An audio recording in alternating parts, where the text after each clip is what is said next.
Hey guys, Ken's 97 Stowe 171. How you guys doing today? It's a rainy, dreary, crappy day, but I can't drive today. So we'll see how this turns out.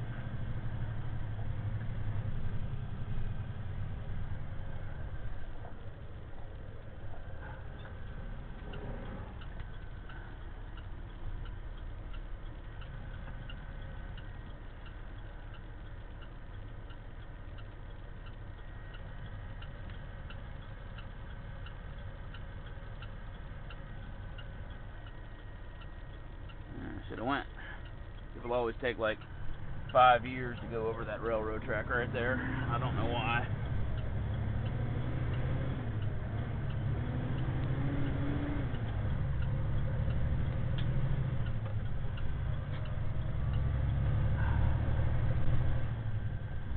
So, oh, that was fucking brilliant.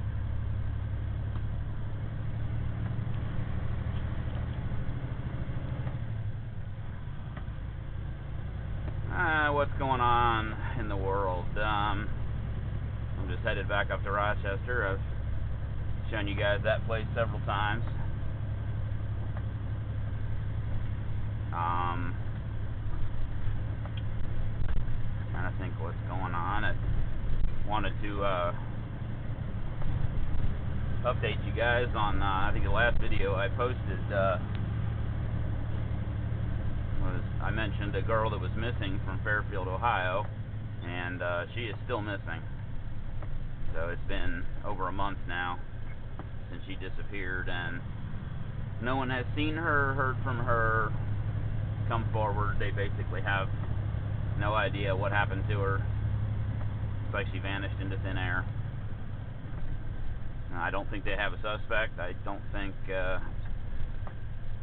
the boyfriend, who of course is automatically the primary suspect in most people's minds, apparently he, like the second day after she went missing, he either offered or was asked to take a polygraph test, which I know is not totally conclusive.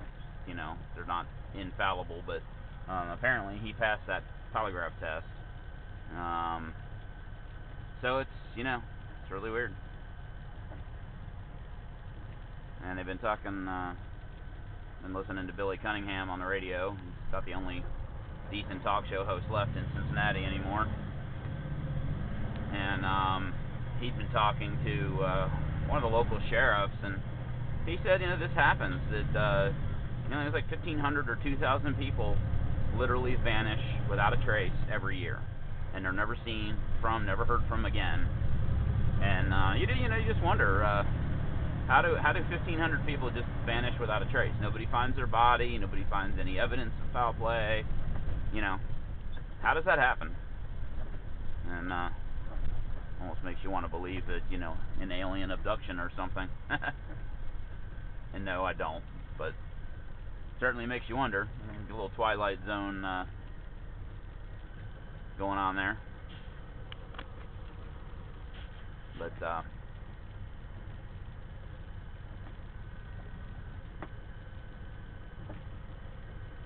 we have on Thursday our glorious leader is going to be coming to Cincinnati. I don't know if you guys saw his job speech, but he mentioned a bridge between Ohio and Kentucky, and that is here in Cincinnati. It's called the Brent's Fence Bridge, and it is in fact long overdue for replacement.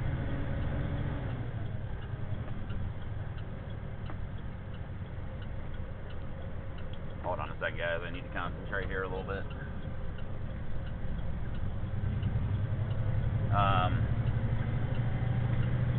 Don't know exactly when the bridge was constructed. I believe it was built in the 1960s or late 50s. I don't really know. I'll annotate it on there if I find out exactly when it was built. But about 15 years ago, they removed the emergency lanes, like the lane over here on the right and the lane over on the left, basically to add 2 more lanes. As originally it only had 2 lanes in the middle of it, and it's a double-decker bridge, so the lower deck is northbound and the upper deck is southbound. So like I said, 15 or 20 years ago, I don't know when, they removed the emergency lanes to add more traffic flow, and that helped, but even still, the bridge is taking like 2 times its design capacity every day. And somebody mentioned to me that the bridge is it's the same or a similar design to the one that collapsed in Minneapolis, the I-35 bridge in Minneapolis. So after that disaster happened, I know they spent a lot of time in taking a look at the bridge, trying to determine whether or not there was any problems with it, and they actually did not find anything structurally wrong with it. But you know there are problems when pieces of the bridge, when you're driving on the lower deck, occasionally pieces of the bridge fall and land on the roadway. I guess concrete or roadway material. It needs to be replaced. And no, I'm not supporting Obama's jobs plan. I don't think that's government stimulus is how you solve these things. You know, this stuff should be planned to be replaced, and there should be an overall plan in place to replace these things. And of course, it's government. You know, they don't have a plan for anything. Everything is last minute, spur of the moment. Oh my God, the bridge is collapsing. We got to do something right now, and then spend about 5 times more money than you really needed to. But anyway, so back to Obama. He's coming to Cincinnati, and he's going to be, I don't know, somewhere in town with the bridge as a backdrop, and he's going to have a press conference talking about, I assume, his jobs bill, and promoting it. And all I can say is traffic is going to be a fucking nightmare. Alright, Van, well, you need to decide what the fuck you're doing.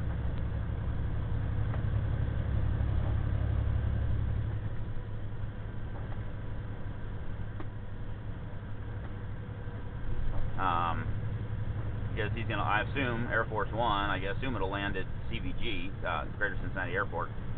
But, you know, his motorcade is going to have to come up the interstate and then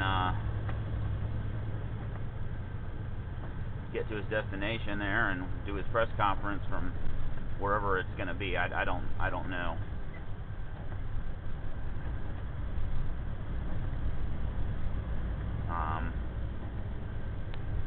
But you can imagine there's going to be a lot of disruption downtown. I know it's going to be close to downtown somewhere.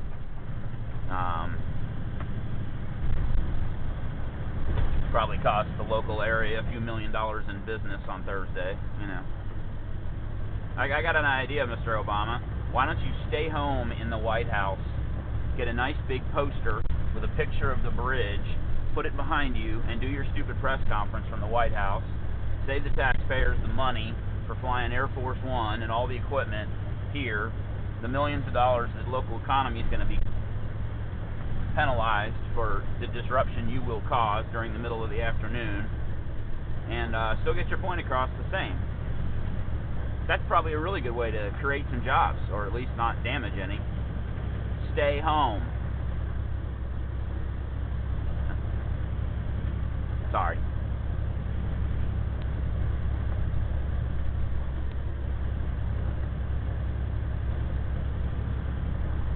This pisses me off that you know, he's going to come and do a half an hour or an hour speech and disrupt the city for several hours right in the middle of the work week, you know. Why don't you do it on a weekend?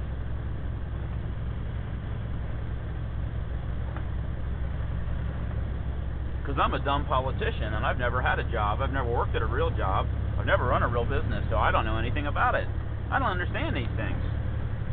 Oh yeah, that's the reason. It's also the reason the economy's still in the toilet. He doesn't he and most politicians don't have a fucking clue.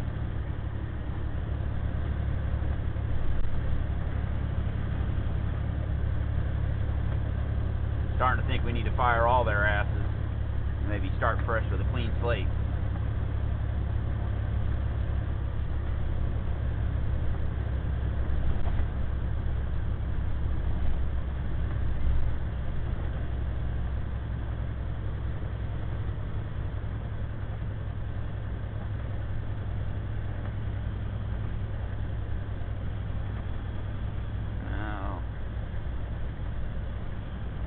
Comes my car.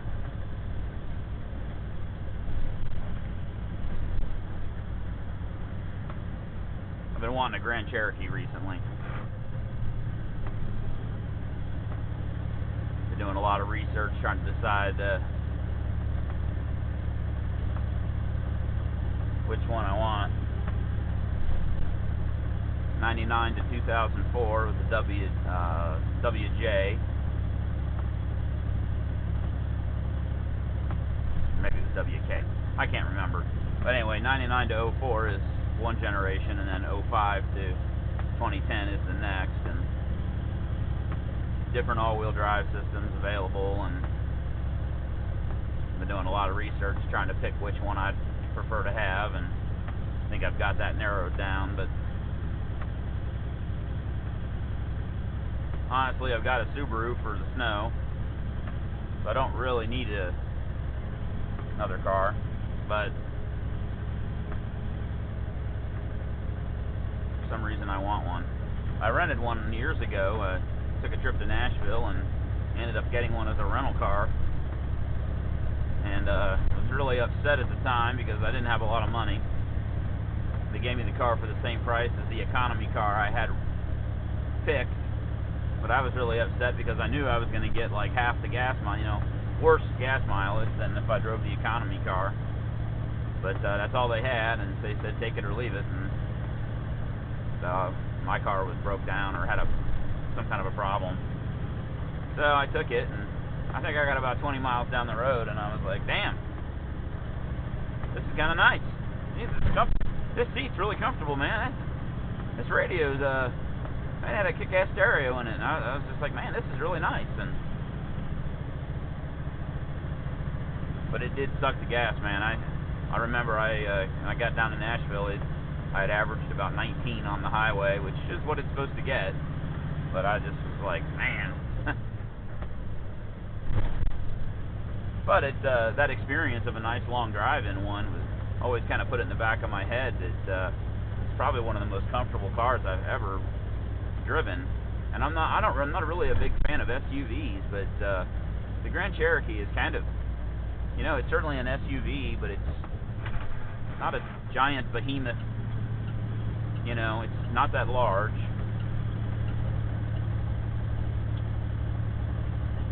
I mean, compare it to like a Lincoln Navigator or something, and it's kind of a nice mid-size. Plus, of course, it's got probably one of the best off-roading capabilities out there, especially if you throw a little bit of money at it. And you go on YouTube and look for Grand Cherokee off-road or whatever, and you can take one and you can get into some pretty deep shit. Seen a few of them out there. Put a 2-inch lift on it, some more aggressive tires, and man, you can do a lot of different stuff. I thought about a Wrangler, but I don't really want a Wrangler. Every day I spend about 10 or 11 hours in this truck, and maybe you can't tell, but it rides like a truck. It's bouncy and noisy, and I really don't want to spend 10 or 11 hours a day driving around in a bouncy truck for my living, for a job, and then when I get home I get to get into a nice bouncy, loud vehicle to go home in. I love the Wrangler, man. It's an awesome car, but I've driven them several times, and it rides like a truck, you know. And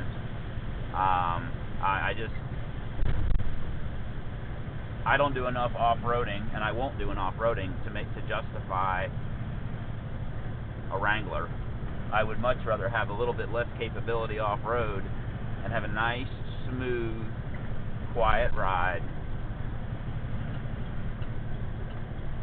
you know.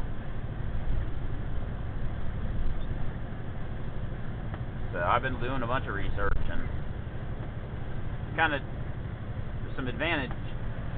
Oh, my time's up here. Let me stop the video and restart it, and I'll be right back.